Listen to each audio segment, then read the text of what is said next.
Hello everyone and welcome to another book chat. Today's book chat will be talking about Shadow and Bone by Leigh Bardugo. Shadow and Bone is the first book in the Grisha trilogy, and first off I'm going to talk about how beautiful is this cover. The artwork on the cover with these kind of dome buildings that are beautiful are really suited to the story, as the story is based in Russia and it is based in the nation called Ravka. Now, in Ravka, there is this thing called the Shadowfold, and it is just a blanket of evil darkness which is spreading across the nation, and inside the Shadowfold, these flesh-eating monsters survive and thrive there.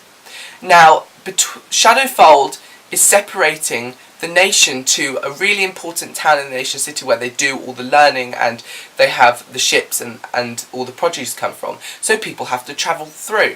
The Shadowfold was created by a person called the Darkling, and this happened many years ago, and the Darkling is a Grisha. Now Grishas are people who are different to normal. They have special abilities. For example, some can control fire, some can control water, others can heal people, and others can actually kill people just by using the little science, like using their mind. Now Alina and her friend Mal, who are the kind of love interests in the book, they start off in an orphanage and they do not believe that they are Grisha, for when you're young you have tests to see if you hold the right genes. We all think that they both pass the test and that they don't have these genes, but lo and behold, something happens on their journey through the Shadowfold at the beginning of the book, and Alina turns out to be someone that she did not think she was. A very influential person in the world of Ravka and in the Grisha world. There's a lot of magic and mystery and love in this book, and there is also kind of like a love triangle,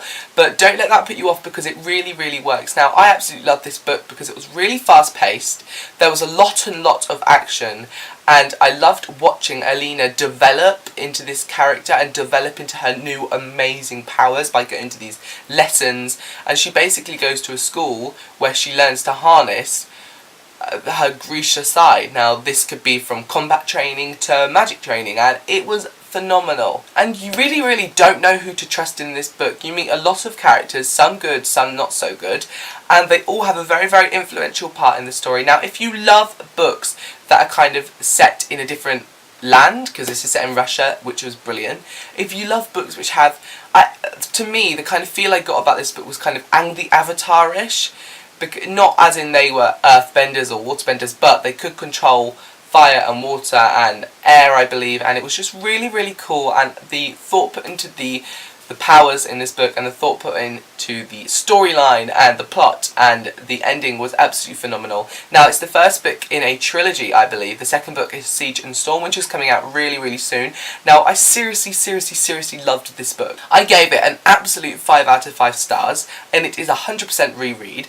I keep having these kind of dreams which have been influenced by this book, so you know it really is something which you should read. If you're having dreams about a book afterwards, it must have been good. I want to thank Orion for sending me this book because I've enjoyed every single moment reading it. I've absolutely loved it, and guys, you really need to pick it up. If you love suspense, if you love magic, if you love and fighting and combat, it's really a book for you, and I suggest you all go to the shops and buy it now. I will leave the links for my Twitter and my Tumblr below. Please do comment and like this video, it'd really be appreciated.